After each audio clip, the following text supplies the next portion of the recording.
and dandy for Fnatic, I would say. They get exactly what they want. Broxa gets his lanes ahead. They can go for the split push. What happens? Why did they not hold on to their lead? I think there's two critical errors here. So we talked about the 1-3-1 potential with Fnatic's composition, and Broxa did a good job in the early game feeding the necessary gold into who he needed to get ahead. Jax is going to outscale, so Fnatic just need to pick the right lane assignments, and they can start splitting up Misfits' composition. The issue is when Nemesis is caught in that bottom lane, and then immediately after, they run into a dragon fight, and they're like, okay, we weren't working out on the side lanes, we want to fight for this dragon fight, and they try to fight the team fight, and then that's another throw. Yeah, let's take a look at that dragon fight, because indeed that is where Misfits gets completely back in the game and actually fights their way back, but you could say it is an unforced error from the hand of Fnatic, because they don't need to contest this at this point. Yeah, they don't. Again, the 1-3 is strong. Also, executing in the team fights is very difficult for this comp from Fnatic. They have to, by some miracle, get Hansama killed right off the bat, and in this fight they weren't able to, so he picked up the triple. And that needs to be understated. It is really difficult for Fnatic to execute on 5v5s into Misfits composition, so the fact that they do manage to win team fights during this game is just mind-boggling to me. Can you just imagine walking into a Lux Snare and then a Sivir Boomerang and whatnot? It's And then awful. you're already dead. and that's what we saw here. They were already dead. But then they changed gears, right, Fnatic? The thing is we kind of got into this weird lull state where they needed Bwipo on Jax to be creating pressure. So you see Bwipo running out into side lanes, but the thing is Misfits will force members to kill him. They need to bring more than one. And so you constantly saw Maxwell kind of shadowing Bwipo, shadowing Soaz, looking to engage on him. And the problem was that Hilly wasn't finding the initial engagements. They needed to be able to engage that if they forced multiple members of Misfits down on Bwipo, that Fnatic could punish the rest of Misfits, but it was so hard to find those moments. Yeah, because Misfits was also being very diligent with their vision control up until a point, because Rakan, Hilly, he found a way. He found a spot. Yeah, it's actually so sick. Hillisang sat in this bush for so long, waiting for Misfits to overstep, and you actually saw them really try to engage without knowing he was behind them. And look at where Skarner is. It's the fact that he was shadowing underneath Aatrox, and again, they needed Hilly to find this big engage, and he'd attempted. He'd been sitting here. He'd been camping out. He was waiting for his moment. And you just feel it when they step forward into that ward. This is it. Yeah, and it's the combo on top of the counter-strike there as well, coming in from Bwipo, which makes it so that even though there's a flash and heal up for the Sivir, she can't press either of those buttons. No, good stuff there from Fnatic. And then, you know, the Elder Drake is still going to be up, but we know Misfits has a good team composition. So how does Fnatic in the end close it out? I mean, even at that point, I thought Misfits were still going to win that fight around the dragon, and it became the Broxa show. He somehow got in there and found out Hansam. I think it started with Fnatic singling out Gorilla, but really the key kill for them was Hans. Let's take a look at the final fight that makes that Fnatic can push it all the way through to the Nexus, because if it's a team fight, you still think Misfits have the upper hand, but Bwipo goes in. Yeah, Bwipo starts it up, and then there's the Brox move back there. Boom. Yeah, and I lost it. He holds his kick, too, to wait out the spell shield as well, and then re-enters the fight at the end here. He's just going all over the place. And I said it at Worlds, and I'll say it here again. Brox is the type of player that when he gets on Lee Sin, future League of Legends professionals will be made watching that type of performance. The Broxa. Exactly. That's how hyped you get. Like, I have no doubt that if we check the stats, that Lee Sin will suddenly be played a lot more tonight after a performance like that. And is also crowned by a Kia player of the game, Broxa, with 51% of the votes. I sometimes feel bad for Hilly, but if we look at the entire game, Broxa did more to set up everything for Fnatic, we have to say, so I agree with it. Yeah, Broxa was #1 in this game from start to finish. He got Fnatic ahead to begin with, and he won them the game with team fight. Fantastic stuff, and yeah, Misfits, they still put up an amazing fight, but Fnatic walks away with the win, and we have another fantastic game coming up to close out Week 1. Origin and G2 Esports face off in our match of the week. Don't miss it. Fighting, boys. Women, skill jacks. Nice. Vision. Nice, guys, nice. Yeah, slow. I can't go. Chill. Bwipo jumps forward, there goes Broxa as well. Away! Fnatic takes the Baron. Misfits will take a few kills off this. I got a stun. I'm watching Lux. Lux is dead. I got Sivir. I'm coming for Sivir. I'm following you on silence. Okay, right, go to me. Go. I stunned her. She's dead. Got her. Nice, guys. Go into rotate. You might die. I'm coming to help you. I'm alright to help you. They continue to assert their dominance over Misfits. They'll take down Soaz, they'll take down the Nexus towers, and they will take a 2-0 weekend.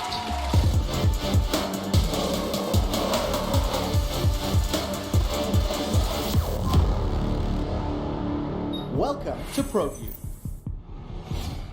Exclusive POV streams for every player in every game let you get closer to the action and get inside their minds. With Multiview, you can create your very own stream, unique to you, with up to 4 feeds. And with our advanced timeline, you can hone in on all the big plays that matter most to you. Watch LEC in a whole new way for €14.99, or get the All Access Pass for $19.99.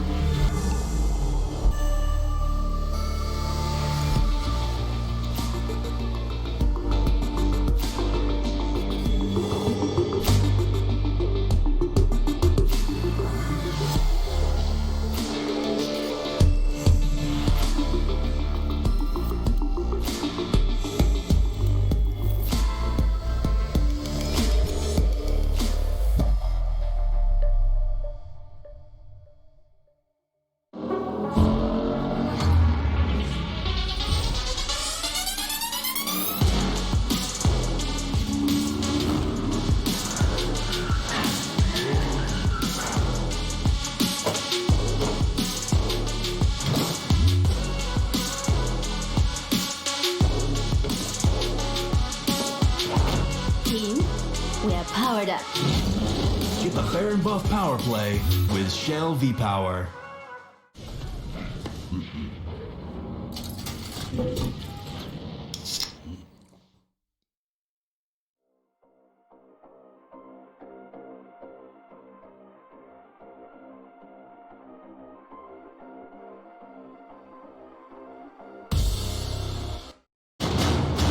Do you do this often?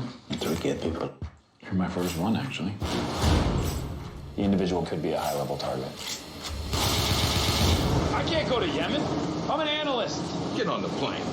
I'm only human after all. There's something different about his agenda.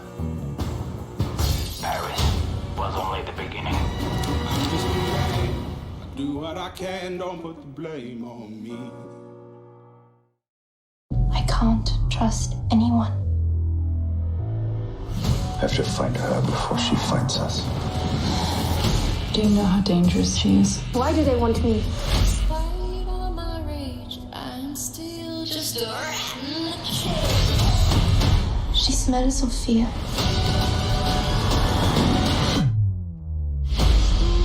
Just a rat in the cage.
Pyke ever playing up against G2? Is it something you might throw out there? I mean, it's something you definitely think about. I'm not sure if you necessarily need to ban it because there's so many other really high priority power picks. And also when I think about a team like G2, it's a team that sees a Pyke pick. They see that when G2 brings down, they're like, okay, we're going to come up with some more insane counter to go against that. That's what this team is good at. I'm very excited to see what can happen. Sars being taken off the board. Priority likely to be a jungler, are we thinking? Maybe the Jarvan, maybe even the Rek'Sai for Cold, something that he did play a lot of towards the end of last split. These could be very high priority picks. I'm wondering if Draven might see action here, because we saw it banned against G2 yesterday. We've seen it banned quite a few times, and it's got through this first rotation. Now, this is the Sejuani for Cold that they played yesterday, and that's something that they paired up alongside the Camille in the mid lane. We know how well Sejuani works with melee champions, and you can use that Sejuani Camille combo to have really heavy 2v2 threat around that mid lane. Well, I think that G2 may be looking for a strong bot lane right now. Xayah Rakan wouldn't really surprise me. Something that they prioritized a lot in the finals of MSI. And oh look, Jankos hovering the Jarvan, something that he is extremely confident on, very strong in the early game, could make a lot of early stuff happen. I'm already thinking of those level 2 plays. Yeah, and Jankos really bullied out Xerxes in their game yesterday, early on, up in his face, invading him very hard. So he came back after MSI, and I think he's actually at the peak of his game right now. He is by far and away the best jungler in Europe, and on a champion like Jarvan, he can really lay down the hurt on Origin. We'll see what Jankos can do in the early game. Origin here looking perhaps to steal away the Rakan. We don't see this too often. Rakan actually not the strongest support when you take him away from Xayah, but it means that Perkz and Mickey do not get that incredibly powerful bot lane duo. I wonder if then they'll pair it up with something like the Sivir. We did see that yesterday. Kai'Sa has kind of fallen off in priority. We've seen around the world a lot of the Manamune, Muramana Kai'Sas, but here in Europe it's not really been a thing. They usually go much more towards things like the Ezreal. So Patrick gonna go for more of the defensive option. But that's not to say that Ezreal can't do damage with the AP build that we've been seeing from him, and like we saw from Crownshot earlier in the Yeah, he definitely does a lot of damage later on into the game, but that does indicate to me at least that OG are looking to focus more maybe on the mid lane or top lane positions. Get Patrick on something a little bit more self-sufficient, whereas, you know, when you have something like a Xayah and you maybe pair it up alongside a Morgana, which we know is a very solid counter pick into the Rakan, Jankos could very well look to play through that bottom lane. Okay, I just want to lay this out there. Morgana, Xayah, I've seen funnel comps with a very similar starting 3 champions here. Is this a possibility at all? I don't think it's possible to funnel here if you're trying to put Xayah into the funnel. Xayah plus Rakan was pretty necessary, I think, to make that funnel work out, so I'd be very surprised if G2 went that route. There is the option of flexing the Morgana into mid lane, but I also know that G2 love to answer Rakan with Morgana support. Yep. So I think it's something that they demonstrated at MSI as well. They often did Draven Morgana as the usual go-to answer, but because they already prioritized the Xayah, they're now put into this situation. Meanwhile, we're now seeing a shift over towards topside bans. I love that we're seeing the Respect going towards the Nico from the side of Origin, that champion that can still be flexed into multiple positions, and G2 actually taking the Renekton away, maybe even the Rumble if they consider it to be a safe blind. And it looks like both teams still looking for their top laner and their mid laner. Of course, the Jarvan could be flexed around, and that Morgana has a possibility of flex, as we say. There's the Camille ban against Nuke Duck. We saw that Sedge Camille combo work out yesterday for Origin, and we'll see what Origin go for their final ban. Yeah, so now looking at this for G2, I think they should probably be trying to find a safe blind pickable top laner here for Wunder, keeping in mind that in theory this Morgana still is flexible. The idea here for them, I think, is to make sure Caps has counterpick up against Nuke Duck. I think you can rely on Wunder much more to win top lane regardless of matchup, whereas Caps is maybe a little bit more locked into specific matchup against Nuke. How do you feel about something like Jace here? Very strong, pretty good in that blind pick position in the top lane as well, and can be flex mid if really needed. I think the Jace could be good here. They are indexing a little bit heavy into physical damage, so they need to make up with AP somewhere else. They're not going to need to, though, because they have the Vlad.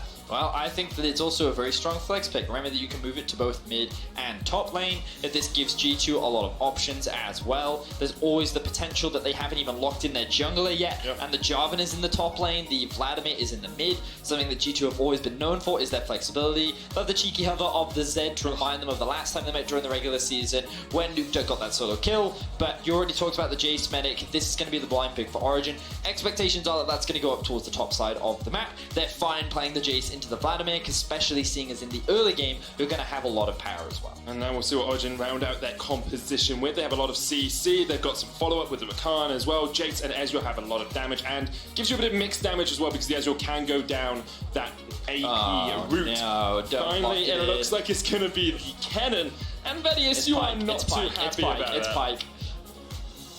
It's Syndra. Oh, okay.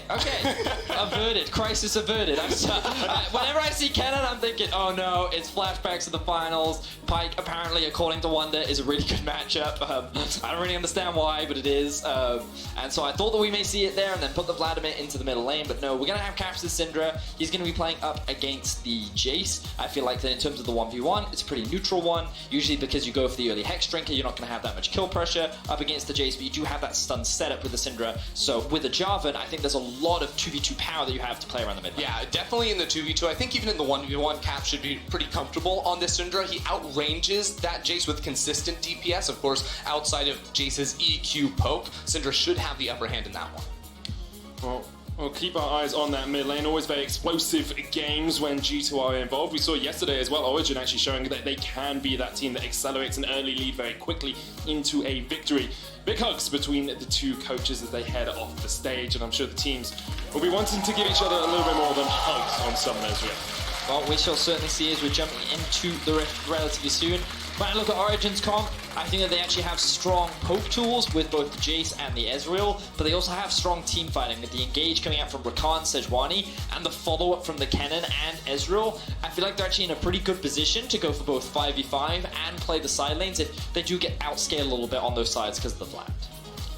And we'll keep our eyes on it. G2 on the other side trying to challenge as much as possible.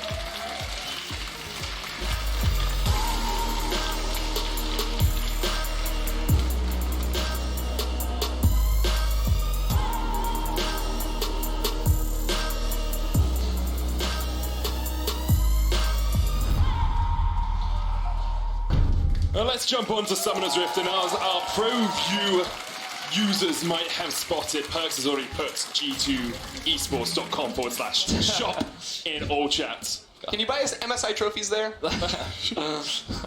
Ocelot's try. Alright, so we're jumping on to the Rift. Unsurprisingly, G2 always looking to have a little bit of fun whenever they jump onto the Rift. Meanwhile, Origin, they're very calm, cool, calculated, very serious team.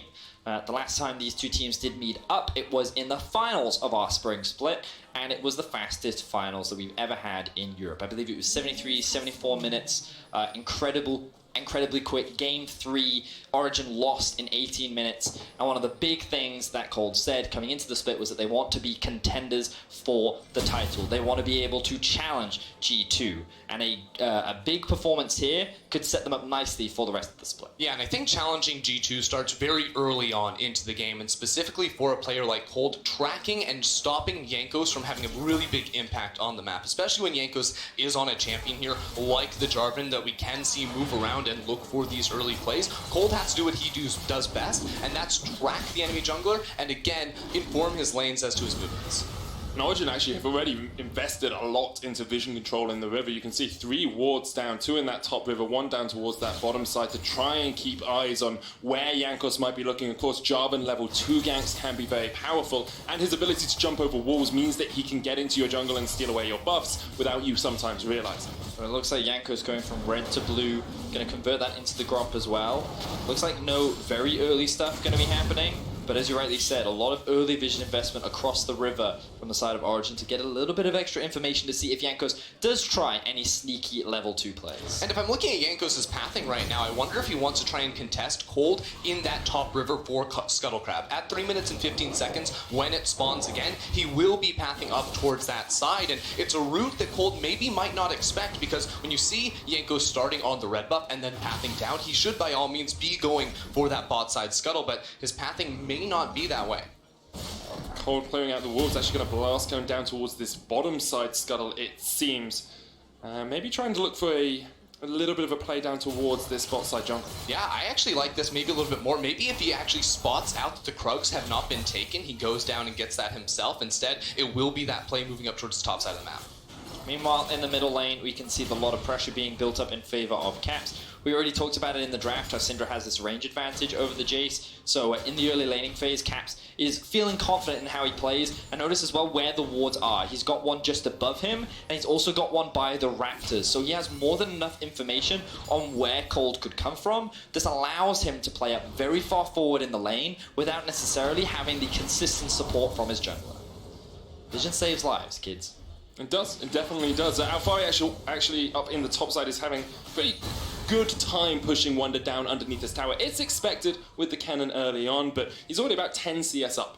Yeah, that's definitely what you're going to be getting with this matchup up here. Interestingly, Wonder went for the Ruby Crystal start, so a little bit less in terms of defensive tools for the lane as opposed to something like a Dorian Shield, but what it does mean is he gets into a faster Kindle Gem. Rushing CDR on Vladimir is very valuable, so you can spam out your Q in lane, and especially against something like a Kennen, it means you can sustain up a little bit more. So Jankos was starting to channel his back. Cold's been spotted on a ward. They're going for that 2v2. You talked about how powerful the job of Sidra are. Oh, 3v2. Teleport comes in straight away. And now Cold is spotted out. Jankos there already. Perks trying to get the catch onto Cold here. Cold dodging around as much as he can. The root still lands. The flash from Perks. The chase potential. And G2 strike first. This is a G2 move if I have ever seen one. Who expects to have an AD carry at level 3 flank teleport you? It just ends up behind him. It's nothing personal. That's crazy. Awesome stuff from the side of Jisoo. Love the way that they set that one up. They find themselves first blood onto Colds. Perks getting that kill as well means he has well, he already had double longsword because he got back, but he will have some gold in his pocket. Something about 500 now, just lets him scale even quicker on this Xayah. And G2 in a strong starting position, but Perks burned his flash and his teleport to make that play. Can Origin do something with that knowledge, with those summoner spells down? Honestly, probably not. It's really difficult to gank. Oh, Nuke going very aggressive here. Has to flash away, but Jankos with the flash chase, the knockback. Cold on his way as well. Caps is very low mana. Jankos takes up tower shot. The shock blast doesn't connect, but Jankos gonna get stunned up. Cold comes back, claps back, and Jankos will fall. Big misplay there from Jankos. He could have used the flash to extend the EQ for the knockup, but he doesn't respect the response there coming out of Nuke Duck. Cold, on the other hand, was waiting in the wings and able to punish. I can only assume that he believed that Nuke Duck would be stunned for long enough for the knockup to come through from his EQ combo. So he flashes underneath the tower. He thinks he has the damage to get the kill, but it ends up being a turnaround from Origin, and they're answering back. They're actually sitting with the gold lead right now, largely because of the top lane advantage. But again, here we see that ward spotting out Cold, and then the teleport from the base AD carry of Perks sets up for the play. Yeah, it's just so nicely done right here. Cold doesn't expect anything. And then watch Perks' flash as well. He gets right in front of Cole's Arctic Assault, so he can't even run away. It's just absolutely brutal. Really well played there by Perks. He also picks himself up first blood and the blue buff, so his pressure in bot lane is going to mount even more. But thanks to the answer in mid, it relieves some of the pressure. Nuke Duck is actually even in farm. And notice how in the top lane, Alfari is dominating Wonder in this 1v1, really utilizing the strengths of Kennen in this early game. Yeah, and he's going for the Bilgewater Cutlass as well, probably going into the Gunblade build, a little bit more focused on lane domination. Speaking of itemization, I actually think Caps' build is pretty interesting here. He rushes the Sork Shoes for that early magic penetration and has the Fairy Charm for that mana sustain, so it is very much about dominating the lane right at this level 6 mark. I also think the extra mobility that having tier 2 boots gives early on is extremely valuable as well, so I like it a lot. Alfari has spotted Jankos out here as the control ward is down. Alfari actually has quite a sizable gold lead. You can see Origin about 800 gold ahead across the board, and Alfari, because he's running that Klepto, is all of that gold lead here for Origin. He's 800 ahead of Wonder, and you can see Jankos actually just having to help Wonder a little bit, get the lane pushed out, and relieve some of the pressure that the G2 top laner is under. Alfari, though, even in a 1 versus 2, is still trying to bully out Wonder. Love the aggression coming out from Alfari. He had a lot of information as to where Jankos was playing in the early game, and he's utilized that very, very effectively. I think the sustain from the Bilgewater also helps a lot when playing up against a Vladimir, and you consistently go out for a lot of these trades. So good stuff from Alfari. So one interesting thing to look at here for Cold, he's about to hit level 6 after picking up this red buff, and this is probably his best opportunity to find a gank around this bottom lane. It's been a while since Perks has gone back to base. He is just sitting on those Berserker Greaves plus longswords, and they get the Black Shield. That's key. Cold starts to path down towards here. You can assume the communication was made, the Black Shield is now down. Yeah, I was watching bot lane, Black Shield was burnt, Cold has an opportunity. Perks stares straight into the eyes of death, then Cold will lock him up with a Glacial Prison. The True Shot Rush comes out, and there's the kill. Now G2 trying to react. It's a 3v3 for the moment, but Nuke Duck's on its way down. The knockup's gonna land for Mithy, but Cold very low, already taken out. Mithy jumping around as much as he can, isn't yet level 6, doesn't have the quickness. Nuke Duck now coming in from the side. Double flashes, Caps goes in for the double kill right there too. G2 counter and come out on top. Beautiful stuff from the side of G2. They look for the answer and they make it work out in their favor. Still behind in gold, but ahead in kills. G2 Esports always happy to answer aggression with more aggression. Great stuff all around from G2, just a little bit quicker reacting to that play down towards the bottom side. Nukeduck came in a bit late, wasn't really able to influence the fight at all. But Origin are 1,000 gold up. G2 going to get an Ocean Dragon off the back of that fight happening, and they'll be able to eke their way into this game just that little bit more. Ball is hanging around. Ooh, they've also found Caps. No flash. Black Shield isn't going to help him. Nukeduck gets the kill. 300 gold going into his back pocket, and now Mickey does have the flash. Will look to jump onto the blast cone here and then use that to get away even further from Origin, but Origin can push forward, maybe even try and steal away this blue buff and the Gromp. So I love the Origin is still being proactive on the map. In this early game, they're consistently looking for plays. They found a good punish towards the bot side of the map, but obviously G2 found a good react. But every time something starts to look good for G2, Origin find these small picks, they get them back in once again. Uh-oh, Perks is looking like he's in trouble. 2 members of Origin waiting over here, maybe trying to steal away the blue buff, and Mickey is on his way to try and help his AD carry. It looks like he's going to be okay. He's got ult, he's got flash. I'm not too concerned right now for Perks. It's very easy to say that after they've decided not to. I'm just saying, I looked at that situation, I'm like, you know what, if I'm Perks, I'm feeling pretty happy right now. So let's have a look back. Whose pro view are we going to get? Caps. It's Caps. Of course it's Caps. So they already started making their way down towards the bot side of the map. Perks does what he can, but he's not level 6 yet, so he doesn't have his ulti. Then the good route into the stun keeps Cold Chain CC'd for an extremely long time. And the moment Caps gets that red buff, they know they can continue the chase. Jarvan still has the ultimate, they force the double flash, and Rakan, still very squishy in this early game, means that they can secure that kill afterwards. We're not going to see the 1v1 where he dies. Oh, this is actually a bit dangerous from Perks because the quickness is still available for Mithy, but Mithy needs to get out of there. He goes golden. The Soul Shackle's going to lock up Patrick is here as well. The charm comes out for Mithy, but Perks just needs one more auto, and now Patrick is in for a world of hurt. Oh, and Mickey's Wait a second, You Mickey! call yourself the best bot lane. You're not even better than Battle Academia, Ezreal. Beautiful stuff there. Cold now hanging around the bot side of the map, looking to see if he can punish Perks. No flash, no ultimate. Wasn't the most impactful line I've ever done. The Glacial Prison comes out, Perks goes golden for the moment, but the teleport coming in here from Origin. You can see Yankees is like, mate, you're on your own, son, you're done. And Cold gets his second kill of the game. And OG are the ones that continue to come out on top. They're currently 5-4 in the kills. They have a 1.5k gold advantage. The top lane is going even further and further ahead of Alfari. Now Yankos could be in a bit of trouble. Well, Yanko's caught out just a little bit. Mithy here as well, but doesn't have the quickness, nor has he got his flash, so it would be a little bit dangerous for him to do something in that play. Thing I think I'm most impressed about by Origin is how quickly they're playing this game. They're matching the tempo of G2 even after plays go horribly wrong. You know, that bottom lane where Caps got the double, they're still on the offensive. Nukeduck trying to be aggressive towards Caps here. Nice stun, as you say, the scat of the week knocking Nukeduck back. Mithy caught out, knocked airborne. The Guardian's going to keep him alive for a moment, but Yankos will get the kill, and now Yankos flashes out as well. Origin maybe trying to up the tempo themselves, but G2 live in this world. Chaos is their friend, and that's why they take down that kill.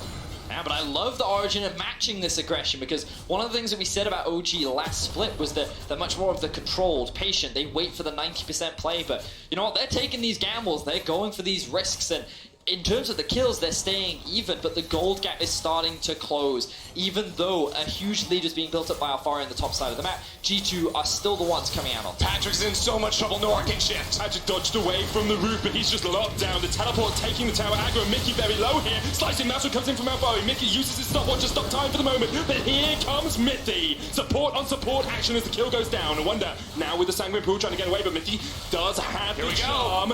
Won't land it onto either Wonder or Perks, but they do have to burn an ult and a flash to get away.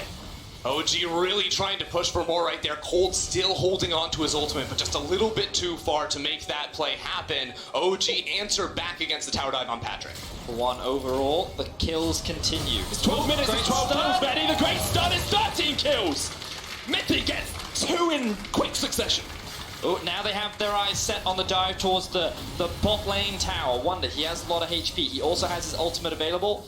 They're not going to run the risk right now.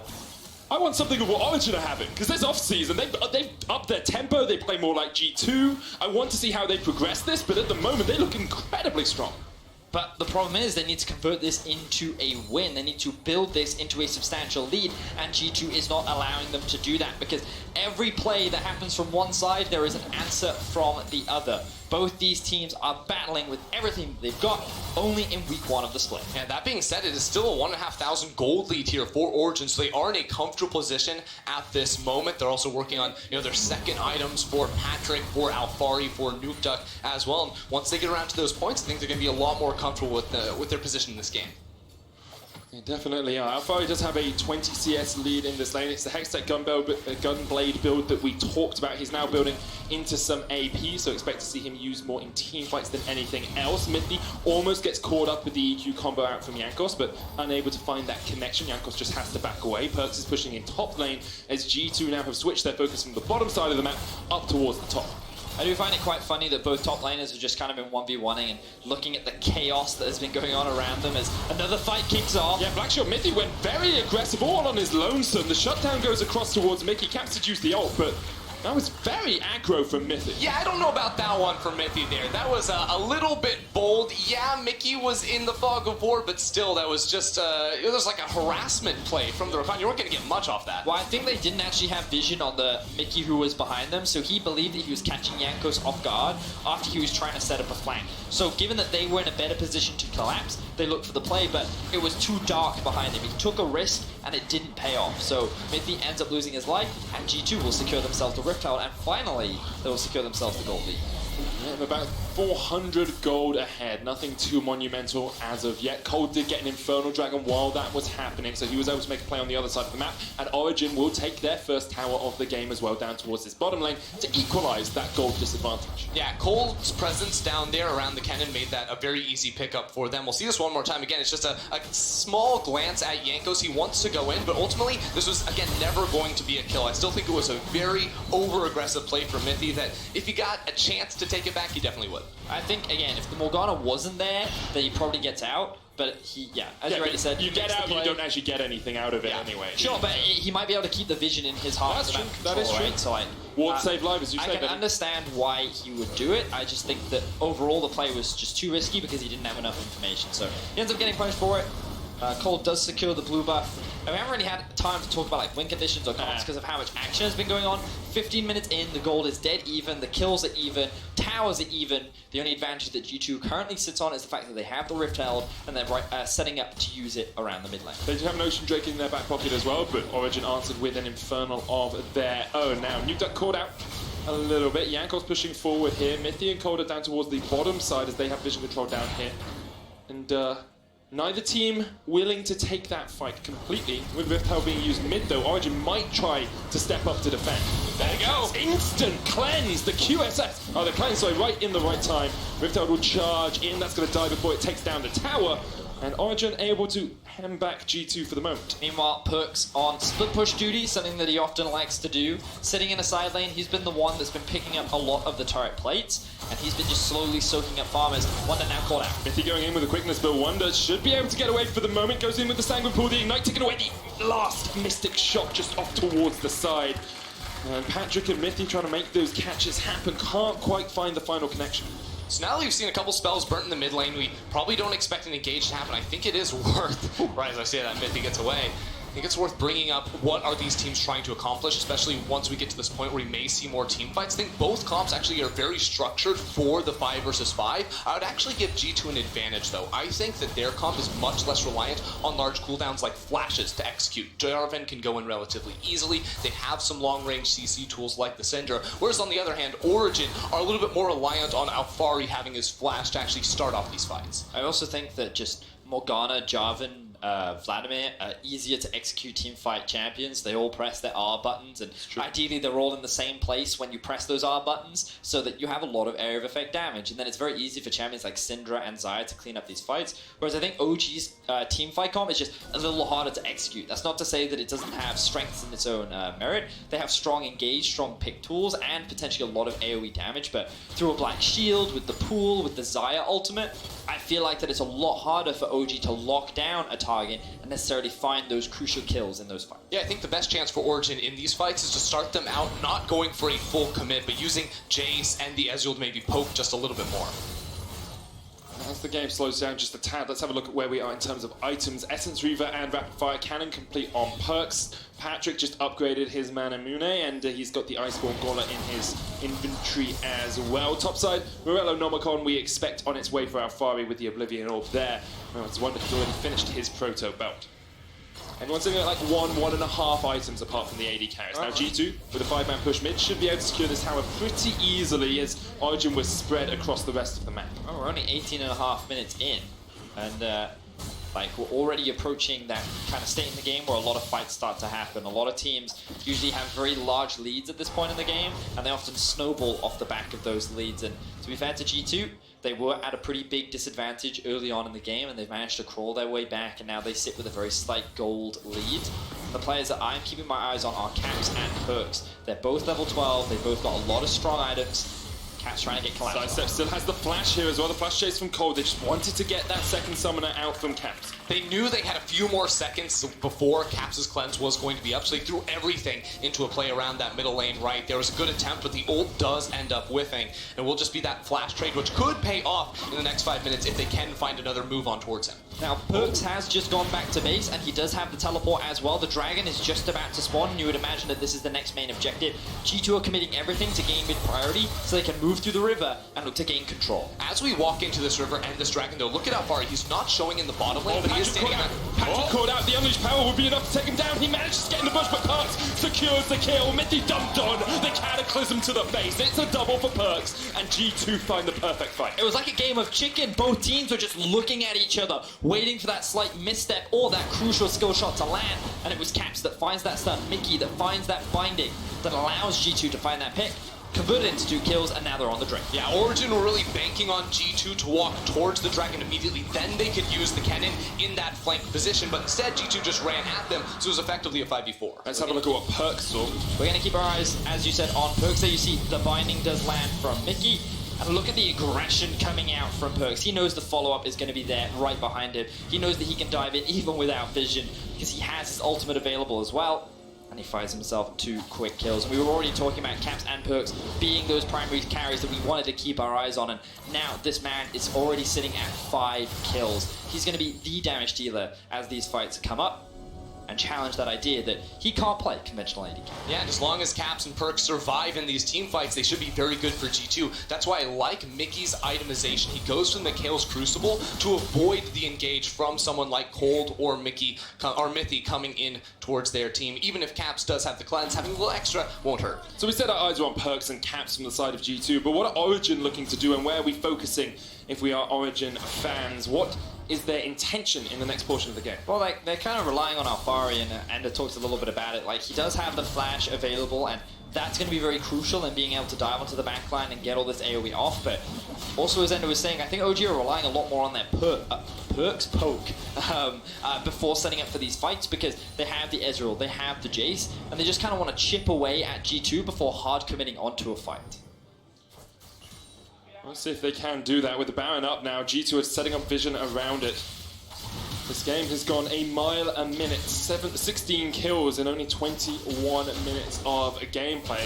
Yesterday, both games these teams played were looking like they were going to end pretty soon, but today, still pretty neck and neck. About a 2,000 gold lead for G2. They seem to be in control, but Origin have shown us they can turn that around pretty rapidly. Yeah, they can turn it around fast, and it's because these teams just continue to fight, throw themselves at each other. But right now, if you look at the warding on the map sheet, Cap's in trouble, but he has the Black Shield and the Mikhails to get out safety. He holds on to his own cleanse. Oh, he's pushed Mithy back, but Mithy goes in with the chase. The quickness gets through the cleanse and Caps is dead. Mickey now forced underneath the tower, has to flash away because Patrick was landing that mystic shot if Mickey hadn't dodged. Now, Wonder is sitting in bot lane. OG have priority in mid. In an ideal world, they'd love to threaten the Baron, but their side lanes are collapsing right now. Perks, again, off on a side, trying to generate pressure. Already level 14, and OG, they can't really convert it into anything, so... Sure, yes, they get that kill onto Caps, but because it doesn't result in any objectives, and G2 push all those waves into the tower, I feel like G2 is still very happy with the situation that they're in. Yeah, I think the problem for Origin really comes between these 280 carries, because on one hand, as you said, Perks level 14 with 3 completed items, including that Infinity Edge. Patrick is only level 12, and this is because Perks has gotten so many resources being funneled into him as he walks into side lanes and picks up CS. Mithy continues to jump forward very aggressively in some of these situations, relying on the fact that G2 don't have any deep vision, meaning they're not quite sure where the rest of the Origin lineup are. But as you say, because Origin had to react to those waves pushing in, they didn't even really manage to get any Baron vision control. It's still very much in G2's favor. I think it's really worth highlighting the growth that we're clearly seeing from Origin. The first thing is they've survived longer than 18 minutes, which is always a great... Good job. But on top of that, you know, you already said it, Endo, we talked a little bit about it early on in the game, which is that Origin have been matching a lot of the aggression that G2 have set up for themselves. The really challenging part about playing against G2, though, is their mid-game decision-making, how they set up the map, how they control vision, and Origin right now are kind of being dragged around the map, and I'm curious as to how they answer G2 right now. Being at this kind of deficit, like, they know that the Baron is going to be a big point of contention, and they need to be able to fight it. Mithy trying to dodge away, but he's put into the Cataclysm. There's no teammate to jump to. G2 use their vision control to pull Mithy out of position. And now they're just instantly going to run back into the river and go towards this Baron. Again, they can use Morgana and Cinder to turn and burn off of this Baron the second Cold and the rest of OG walk up. No Unleashed power available for Caps, but that Baron very low already, you have to feel. 6,000 HP, Nukeduck's actually fought against Wonder off towards the side here. Hemoplay comes down, Patrick there with the chase as well. The Sanguine Pool used, Patrick trying to get the damage down if he can. Yanko's on the flank, Patrick still has Flash, and those Mystic shots are chunking away at G2. G2 will have to turn away from this one, and Mithy is back alive. Yeah, that's important for Origin. They thwart the Baron attempt and don't lose any members. They don't even lose a summoner spell right there, and they're just going to use some scouting there to make sure G2 didn't turn back. I actually love the decision-making from Origin in that moment, because what you'll notice is when we bring up the replay, there are pings coming down onto the Vladimir, and all of OG immediately say, hey, we've got to turn, because I don't think they want to finish that Baron, I think they want to collapse. So they immediately focus the Vladimir and then look to disengage rather than commit for the objective. That means that G2 only walk away with a kill onto Mithy, and they don't convert it into a Baron. So quick thinking there from Origin gets them out of what could have been a dire and game loss situation. Yeah, Origin are also using this time to put down some deep vision. That has been how they've been caught out a few times before, not knowing that multiple members of G2 are on their way. So they will control more of this river, which should make it a little bit easier to fight and control this mid lane. I also really like having all of your team trying to protect Alphari as he takes that top lane tower. We talked earlier about how lanes pushing in were in favor of G2 in a lot of situations. Getting those outer towers helps your lanes push towards the enemy just that little bit more, meaning that Origin can start some slow pushes and force G2 to react. So this is really interesting by G2. We're 26 minutes into the game, and it is still Perks being sent to the bottom lane to pick up CS. And this, of course, is yes, because he has the teleport, but also he's a level 15 Xayah. He's matched with the highest level in the game. It's so huge. 2v2. Glacial Prism lands onto Wonder, but he's still got the Sanguine Pool. The Cataclysm comes out and it locks him in the Slicing Maelstrom. Yanko sliced up to Sashimi, and Wonder healing up so much. Perks goes in! Going in with the flash. Featherstorm comes out. It hits the Cold. It takes him down. And he's on the chase. Here's Caps from the side. Mithy trying to do what he can. The knockup still connects. He jumps back. Great stuff from Mithy to keep his AD carry alive. Perks absolutely popping off, flashing forward in that fight right there. It ends up being a 3-for-2 in favor of G2. Great stuff. Hello, and this is Patrick. And that was a pop-off play. Beautiful stuff from the AD carry from Origin. What confidence you've got to have to dive over a wall into 3 G2 members and say, you know what, Caps? Yeah, I think I can kill you, and then flashes back. That guy just won the MSI finals, and you're flashing out away from him after jumping forward. That was insane from Patrick. Now, it's only a small reprieve as G2 continue to control the map. They're the ones that have full vision control. They're the ones with a 3k gold lead. And we're kind of at the point where Wonder in the side lane is so much stronger than the Kennen is now. All these big items are coming through. G2 are still a very scary foe. The Origin have to find a way of answering. Yeah, it's going to be a difficult one to answer, but at least Origin, I think, now have a clear direction they need to go, and that is Perks, sitting at 7-2-1 now on this Xayah. He's absolutely massive, finishing off his 4th item now, and because he doesn't have his flash, coming into this next fight, it gives Origin an opportunity, if they can find a flank with the cannon, if they can find that burst to knock him down. So both teams saw the same play, Jankos and Wonder plus Alphari and Cole, but the TP comes in earlier from the side of G2. So the moment Perks arrives, there's actually very little that he can do. All he ends up doing is flashing at the end of that, allowing Perks to just clean up that kill. He is untouched on the back line. Ends up being a 2-for-3 initially, and you think at this point, okay, Both teams just disengage, not that big of a deal. But Patrick, he has it in his eyes. Okay, I know where Caps is. I know he's on about 50% HP. I just hit a Q. Got no vision. He's got no vision, but then he's like, you know what? I can go for this. Boom. EWQ. Walks away. Baron being started here by G2. They're going for the fight. Mithy very low on the backline. Yakos goes in with Catapult. No Wonder stepping forward as well. G2 going to reset this fight. Mithy very low, but he hasn't burned the flash or the quickness, so he does have that team fight ultimate. Yeah, Mithy has to go back to base, but Jankos is relatively low as well. He also lost his flash in that engage. The next one from G2 should be a little bit more difficult. Still, they're walking over towards the Baron. Mithy didn't actually go back. Mithy did not get to base. Cold here. He's on half HP. There's a true shot barrage, but G2 just starting it up and then resetting. Jankos down to very low HP here, actually down to less than half. But as you say, we talked about how Origin want team fights, but they need to poke out first, and that's what's happening for them right now. So the reason why G2 are not committing to the Baron is because they don't have confidence in their ability to clear it fast enough before OG can land this poke. And if you're taking all this poke while in the Baron pit, there's a real risk that you just end up dying before you can secure the objective. But G2 doing sneaky things. They started off the Baron without Origin knowing. Patrick has the teleport. He's teleporting into this fight. Jankos down to half HP. Perks there. Pops his ultimate as Cold jumps out. Nuke Duck forced up towards the top side of this fight. You have to feel he's going to go down first. Patrick jumping forward though, trying to get the kills. He can't do enough damage. Mickey flashes across the wall. And Patrick's found up. The Hemoplate is tick, tick, boom. Double kill goes down to Caps. And G2 have come out totally on top. There's no escape. There's no one dying on G2. And everyone from Origin is falling to pieces. G2 destroy Origin around the Baron. Wonder chases Mithy, the only remaining survivor from Origin, out of the field. G2 take the Baron, and they're going to get the inhibitor in mid lane as well. Origin have put up a strong fight. They have challenged G2 at every opportunity, but in the end, it is G2 that come out on top once again. 8k is the gold lead. They secure the Baron. They'll walk away with the inhibitor. I don't think they can end it right now. But Origin, they're running out of options. Yeah, it gets so scary now. G2 still have more than 3 minutes to work with this Baron buff, and they already took down that first inhibitor. They're going to go for full resets now to finish off their last items before what should be their final siege on the Origin base. Perks is level 18. He is the highest level 4 levels in up the game. on Patrick. He's 2 levels ahead of the enemy mid laner, mate. He's received so much solo farm. He's having an amazing game on the Xayah. Let's have a look back at how this play kicks off. He's actually just frontlining instant Captain Jack QSS coming through from Perks right there to survive. Nuke Duck thought he can burst him down, and then Patrick goes for the montage play.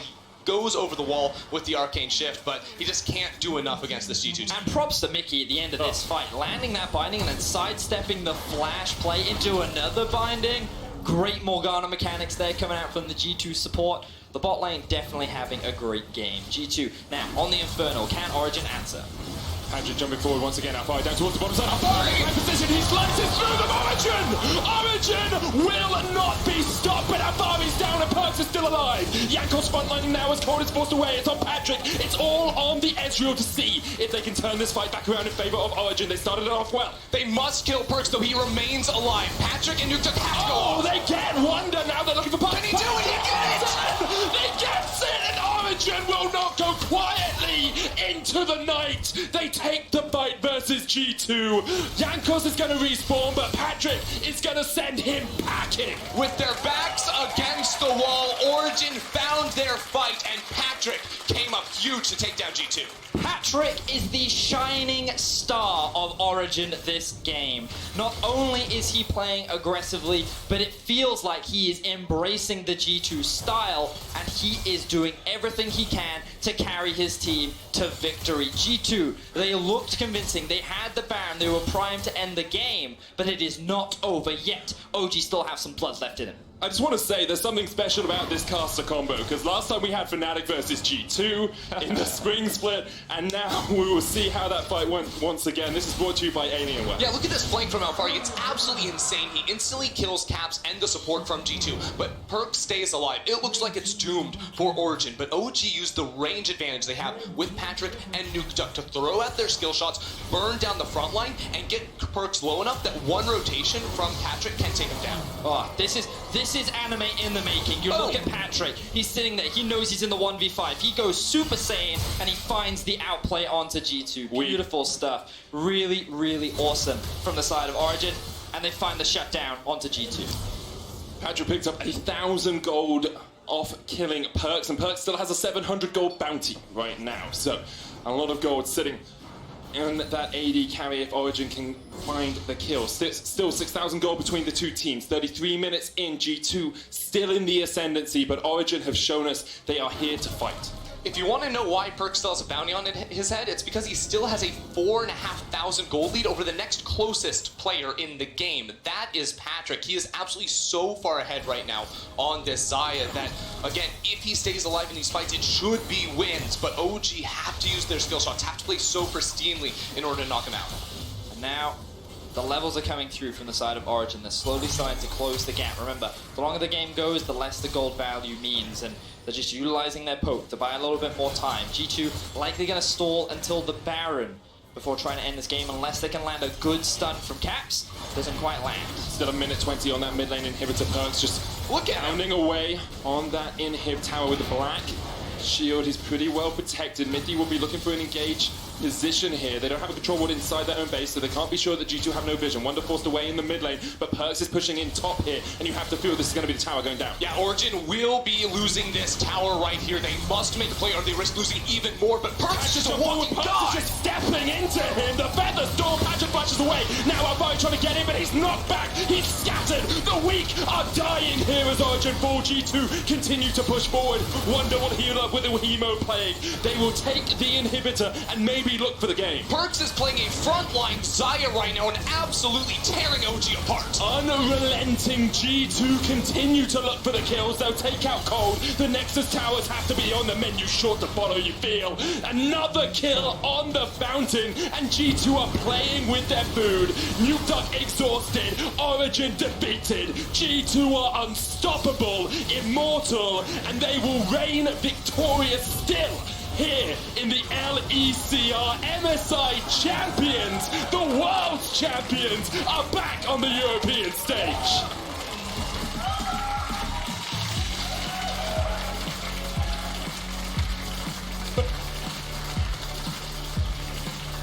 It was a hard-fought victory for G2. This wasn't as one-sided as the finals was. Handshakes being given by the coaches, but again, what was so impressive was how Origin was matching a lot of the aggression in the early game up against G2. This feels like a different kind of Origin that we're seeing. Sure, there were a couple of small mistakes, Mithy trying to force a couple of plays, some of the fights not going the way that Origin would have liked, but definitely some positive improvements. Very exciting to see, but it was not enough to shut down Perks, who honestly had one of the best games that we've seen this year. Yeah, I think this was the best game of week one here in the LEC. Our number one and number two teams of the spring split. G2 obviously still on top, but Origin definitely did not come out quietly today. They came here to fight. Origin maybe showing us that there is hope coming into the summer split here for the chasing pack. If they can improve this much, if we can see Fnatic winning games earlier on, if they continue to have their early game pressure, maybe G2 can be toppled, because at the moment they look pretty indomitable. I mean, huge shout out to Patrick. Like, he played really aggressive today, and to a degree it was over aggressive at times, but like it felt like it was like a testing his limits there, you know, like, and what a team to test it against, right? Yeah. Like, I mean, it's week one as well, right? You know, can test your limits. But I love the fact that it feels like we're seeing a very different Patrick. And when I spoke to Deficio, like at the beginning of the year, he was very much about how you have to believe in this guy. He's going to be a top 3 AD carry. You've got to believe in him, and I feel like that the growth he's made from the beginning of Spring Split to now showcases the talent that he has and the room that's left to grow in this young player. We'll have another look at how he played the final fight of that game. This replay is brought to you by Alienware, and what a fight it was, because Perks was frontlining the whole time. Yeah, he just runs on in, burning the QSS for movement speed, I suppose, because he has the black shield on top of him. No one can come close to touching him. He's so strong at this point in the game that G2 just run over Origin inside their base. The Bloodthirster shield on top of the black shield meant that you had to go through pretty much his whole health bar before you got to touch his whole health bar. Yeah, he's tankier than Jankos, it seems like right now. He has more of those tiny lines in that HP bar, so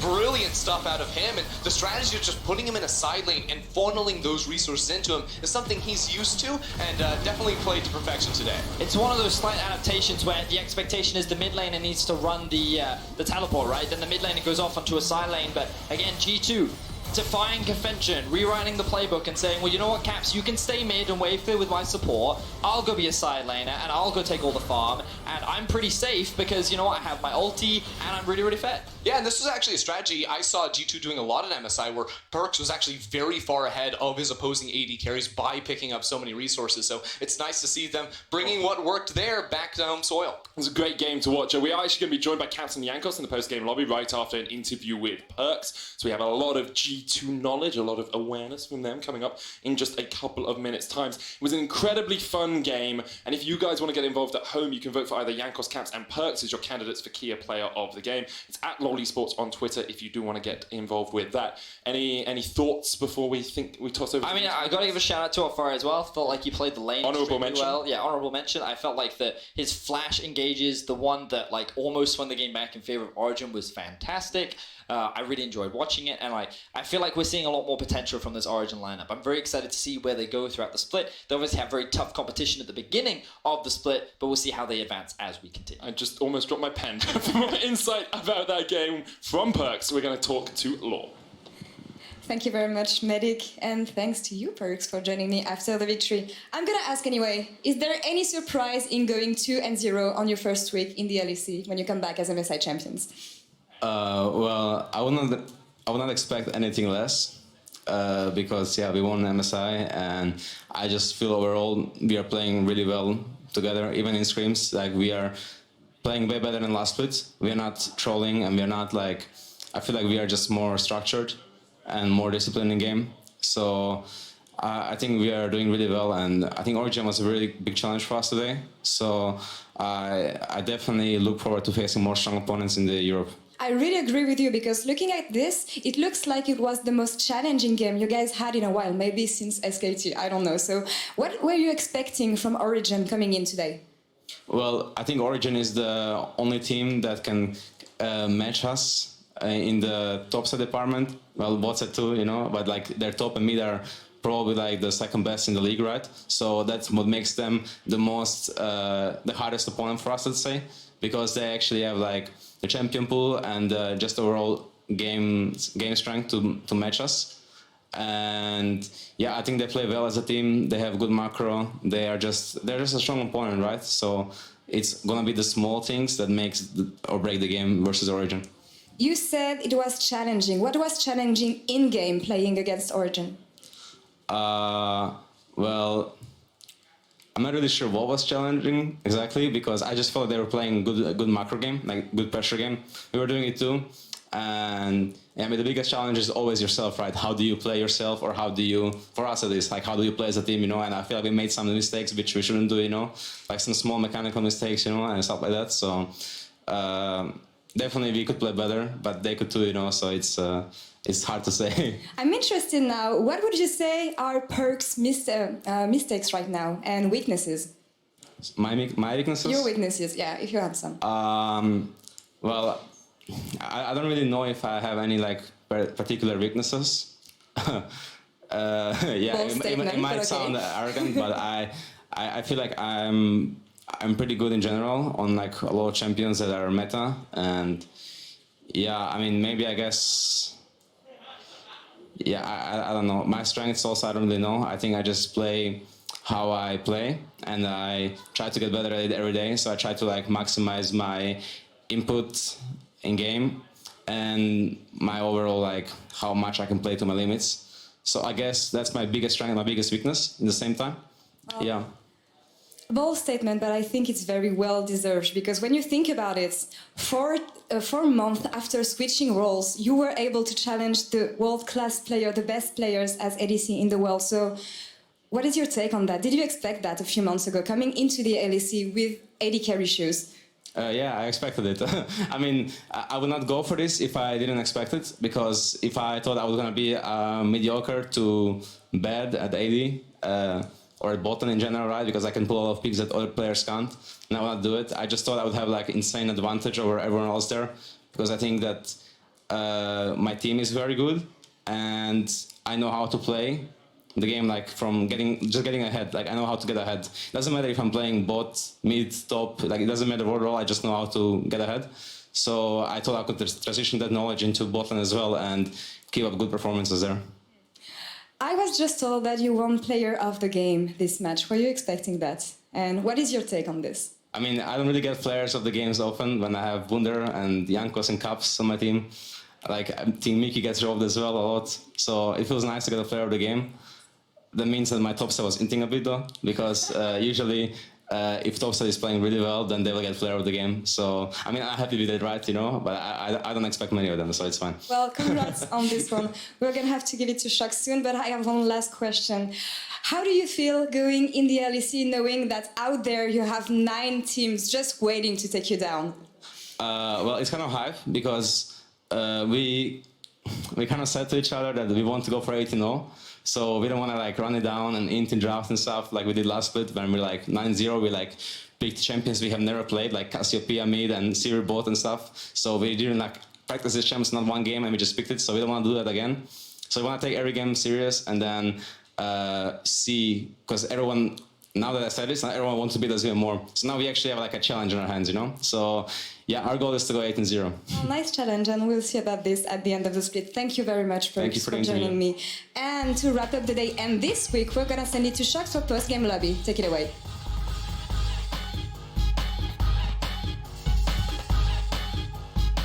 Well, thank you very much, Law, and welcome everyone to the post-game lobby where I am joined by Caps and by Jankos. Welcome, congratulations. Thank you. 2-0 week from your side. How expected was it that you would walk away with the 2-0, Jankos? Well, I mean, we didn't really expect it, but we kind of did. So we know we are a good team, but we didn't have much practice going to week 1.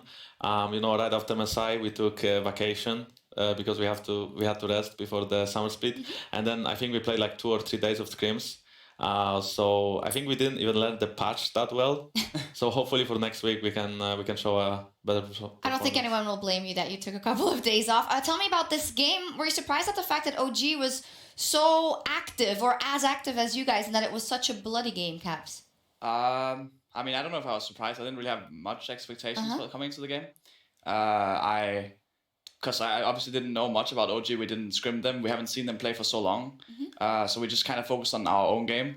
And as Jankos mentioned, like we didn't really get to practice much. So we were kind of just trying to play a bit of what was like meta at MSI and kind of to go with some of the more comfort things. Yeah, I think in general, doing what was meta at MSI still goes pretty much, right? Because you're still trying to get those early game advantages. Jankos, how did you experience the game? Well, that was pretty good by Patrick. Yeah. But I mean, I think this game we misplayed more things than we did yesterday. I felt like we could have had the game, like we had the game in our hands because our bot lane was winning really hard.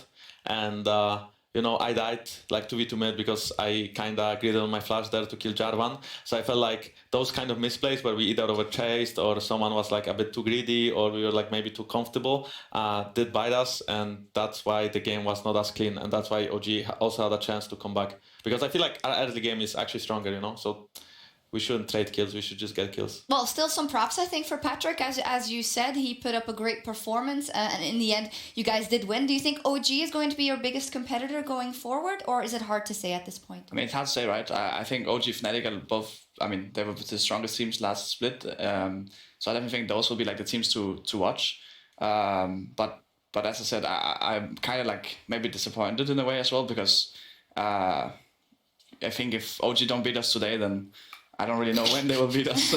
Because you feel like you weren't your best self? I mean, honestly, I think I was playing really horrible. And I also know that we didn't play like that good as a team as well. I think if we had this kind of like, we had really good early game and we had a really good draft, I think. So I think if we had this kind of game at any like, basically at MSI or in Summer Split, I think we would just win it pretty clean and it would be a really fast game as well. Well, this is a big point of contention because some people are wondering if G2 now comes back and just you crush everyone even when you're a bit out of practice, is that going to be a problem in terms that you can't really find anything to improve on? How do you guys look upon that? I mean, I don't think so, because I think even when we were winning last split, we had a lot of things we could improve on, and we just realized that international competition is obviously like one step above, right? There's so many great teams in the world, so even if we are doing good against a team, there's always things you can work on, and always like small things that you do wrong. Mm-hmm. Yeah, because you still feel challenged coming back to EU and playing after you played the best in the world. Yeah, I mean, I think it's always really exciting to play on stage, especially if we had that 2 or 3 weeks break and we have to play against European teams again. And I was kind of excited to see how they would perform, how hard it would be to play against them. And it doesn't really matter that we went 2-0 this week. I think we still have to go like 2-0 next week, and we'll see how it goes. Yeah, I mean, you've now all said it. You want to go for the 18-0. So how likely is it? I mean, I think if we can improve our performance for since this week, I think we can for sure do it. But it's really hard because I mean, not only teams can cheese us, but also I feel like Europe can improve a lot, And teams like OG and Fnatic are already looking pretty strong. So if they can watch other regions and watch us and overall improve their play, I do believe that we will be challenged. Yeah, you just know that you're going to get beaten by Rogue in the last game of the split. No offense to Rogue. If anything, it's some credit to them. We talked yesterday with our guests a lot about the level of Europe and what we may expect from Worlds. Now, it's super early and it's hard to say, but there is the question of, with G2 now winning, does that mean everyone else is also going to be super strong? What are kind of your ideas about that? I hear you mentioning Origin and Fnatic a lot. How do you think they would match up internationally? I mean, I think they would be pretty good. At least if depends what you think of good, right? Yeah. But I think compared to NA teams, they would probably stack up pretty well, and also Korean teams for that matter, and other teams. I just think the Chinese teams are really insane, and at least me looking at them, they're probably the biggest competitor, and not just IG, but all the Chinese teams look really strong. So I think those are the main threat. But other than that, I'm pretty confident that a lot of EU teams can perform really well against all the other regions. Yeah, in terms of LCS, I saw you facepalm when you mentioned it, but Rift Rivals is coming up as well, so what are we thinking about that? Yeah, I mean, it'll be pretty exciting to play against NA again. I mean, we'll have Origin and Fnatic joining us, so I think we can probably win every game. We'll see how it goes. Oh, wow, big words. Win every single game. Yeah, we'll see if that happens. Let's take a look at the standings. You guys are in first place. Not surprising to many, I would say. So let's take a look at the other things. Fnatic is also undefeated. I don't know how many of the games you have caught, but was there anything that was surprising to you guys out of the first weekend? Well, I really like that Fnatic went back to the playstyle where Broxa is actually running around the whole map and not only kind of around bot lane. Mm-hmm. And I feel like Nemesis is way more comfortable on stage, and that leads them to have advantage in the early game, with Broxa Lee Sin Elise and then playing around Nemesis Beepo a little bit. So, I mean, so far they've been looking pretty good, I don't know how they'll match up against the other teams, but I will be excited to face them. Okay, Caps, anything that got your attention from the other teams? Yeah, I mean, not really anything in particular. I think a lot of it is maybe as we would maybe have thought. I mean, obviously it's week one, and there's so few games that it's really unrealistic that the standings will end like this. But just looking at the individual games, I was not super surprised about any game. And sure, Fnatic did really well, and that's why I think Fnatic OG are our main competitors. Okay. Vitality is a bit shocking to many people. The fact that, they had that high up at Worlds, and since then they haven't seemed to improved a lot or have changed a lot. What do you guys think about Vitality? You can go. Okay. I mean, I think Vitality, obviously, as they had Fnatic the first game, which is a pretty hard game. So I'm not too surprised that they would lose that. And then today they play against Splice, I think. Yes, they did. Splice, and I think that draft was not the best. So I think they're maybe just uncomfortable right now. But I still think that they can turn around. I mean, I don't know if they will be a contender for the split, but I definitely think that they will make playoffs at least. Mm-hmm. Final question. Oh, did you want to jump in? Well, yeah, I mean, I just don't think they improved much since Worlds, and I think they have very similar playstyle all the time, playing aggressive. But I don't know if they have communication issues or what is happening in the comms, but sometimes it really seems like it's off, where Mowgli is invading and then no one is really supporting him, and then he has to flash away or gets chanked or gets caught, or maybe they're fighting 3v5. It's really weird how they approach the game, and I feel like it was happening before, but before with their aggressive playstyle they could get leads early, but right now they are not even getting those leads, so there's nothing to throw. They're just kind of losing. Okay, yeah, we'll see how that evolves. Finally, Misfits, the super team that didn't deliver in spring. How far do you think they'll get in summer? Yeah, I mean, it's like a bit up in the air, right? As you said, it's like coming into the split, we can only see what we saw last split. And sure, these 2 days, maybe you can take something away, but not really that much either. So I'm sure Misfits can make playoffs. Are they going to be a contender for the split? I don't think so, but I mean, for sure, they can also improve and suddenly become one, right? So it's a bit up in the air. Okay, yeah, I mean, I know I'm putting you guys on the spot. It's incredibly difficult to say anything about how the teams are going to evolve. Let me ask you about you guys, because I saw yesterday that Wonder and Perks were wearing the Versace gowns. Did you guys not get one? Did you not want to wear it? Like, what was up? I mean, I think we just like don't have the money, you know. we are poor people. We can't afford that. What you're saying is people should go to G2 Esports. G2 shop. Yeah, exactly. Okay, yeah, called out. There's only 2 gowns to give out. No, cool. Did you guys enjoy all the stuff you did after MSI, like the shoot and the restaurant and the shoot in the suits rather and the gowns? Are you having fun with that at least?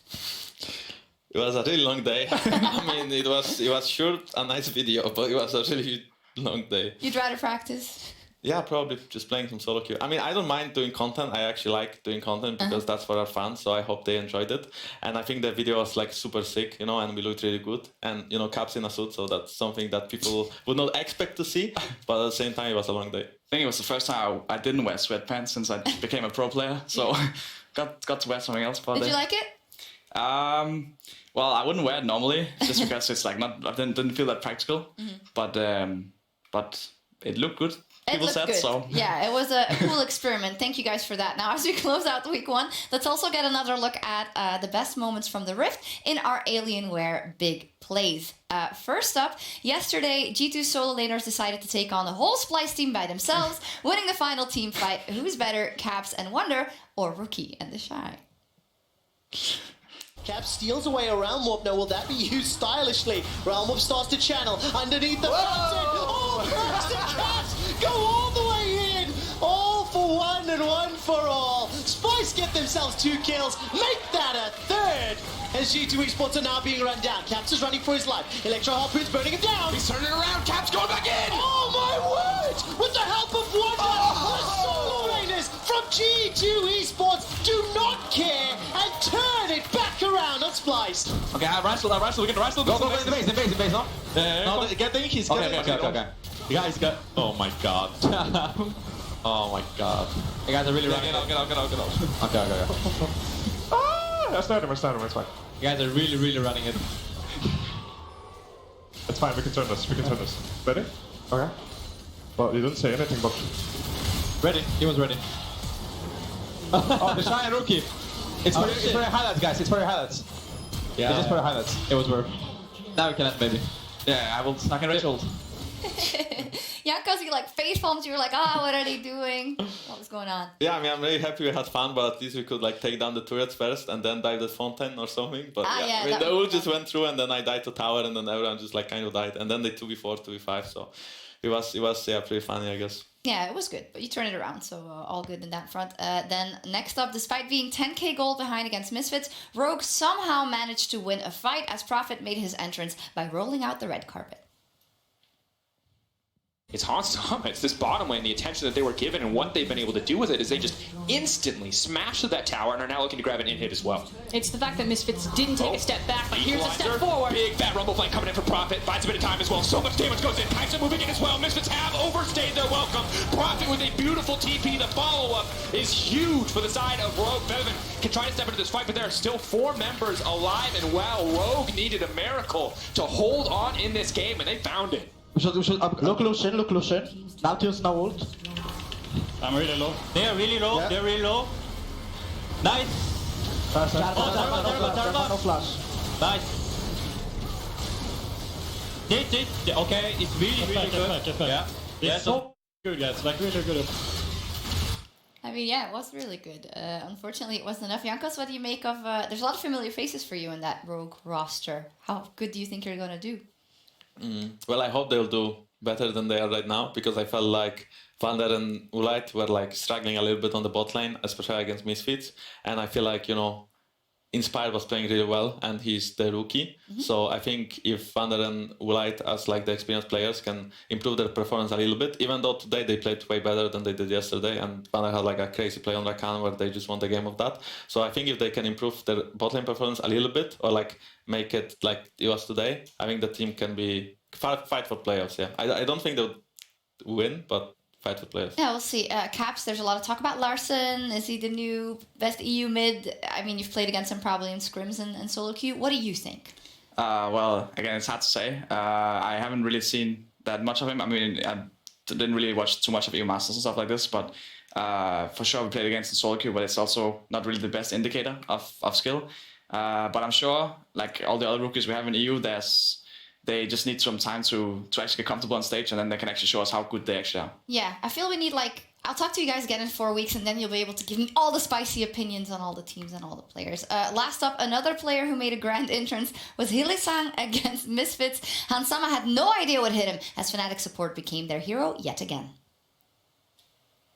And they want to get that vision control. They do not know Hillesang is here. It was on a control ward, finally he's going to land, but here comes Hillesang straight onto the back line of Whipper there with the follow-up, the CC chain, Hansama down, and Fnatic struck from silence, from invisibility. They found the fight, and now with the Realm Warp, they're going to push forward. Gorilla and Maxwell running away from Whipper, who is still on the chase. A great light binding will stop them.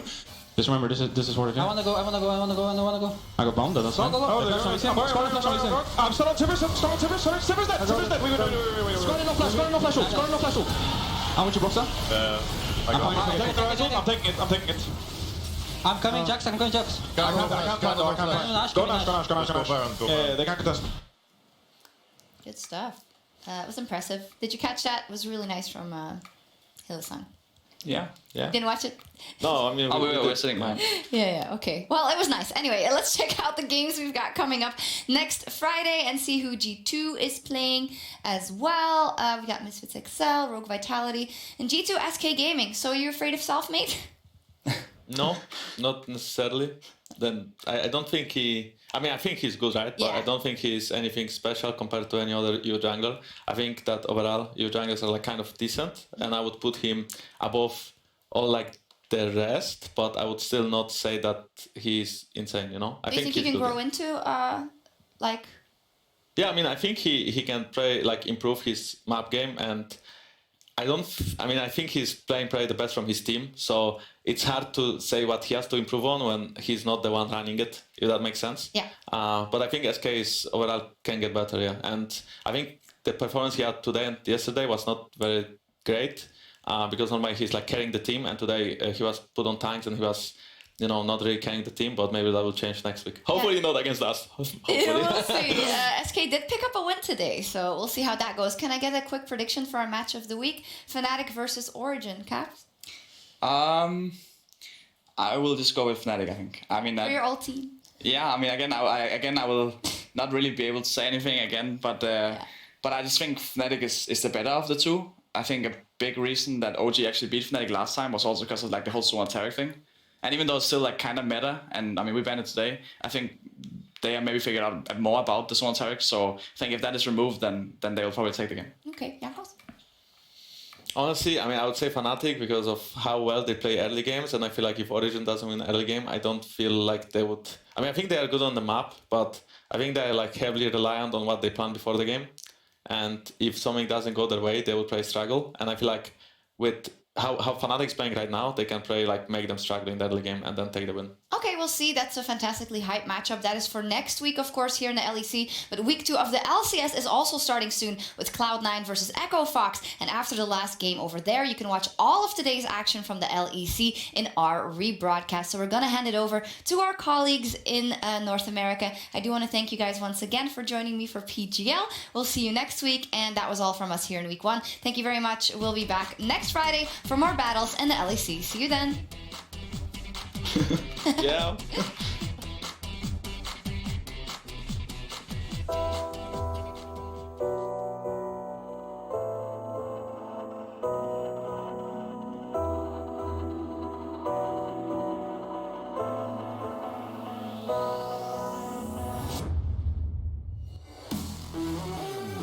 Van is looking for the engage. He gets the knockup. That's technically 3, but here comes Larson. Prison with the help of Warlight. Expect is running for his life. And also, Special's ult is back up again. There we go, it is available. Prophet's going to go forward. He's got himself a stun to Yarnin. Yarnin gets caught up once again by Vander.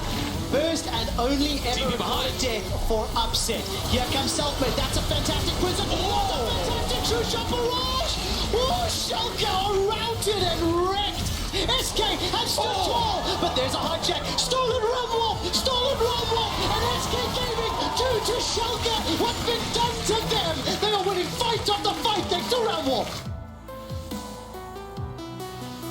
And Yumi realizes there's nothing I can really do in this situation. Meanwhile, in the mid lane. Yeah, Humanoid on the chase here. Jizuke dodges back. Humanoid can do exactly that. And now they're in this position where they're defending this final tower. Jizuke does it once again, jumps into his demise. Yumi trying to get away, but Jack Troll won't live to see another day. Vitality chase back into their base. The fight's going to start. Soaz has the prime position here. Forbidden on the Inferno Drake, splashing onto Whippo. Dragon taken by Misfits, but the fight continues. Misfits look like they're in the ascendancy here. Here the sack falls low. 2 kills already. Hansama gets the double, and the chase continues. I got a stun. I'm one shotting Lux. Lux is dead. I got Siva. I'm coming for Siva. I'm following you on Silas. Okay, right, dude. Go to me. Go. I stunned her. She's dead. Got her. Nice, guys. Going from James. Okay, you might die. Yeah, I got 10 up. So, I'm joining. We win this. We win this. Oh, look up ahead, Kovic! Another kill on the fountain, and G2 are playing with their food. Nuke Duck exhausted, Origin defeated.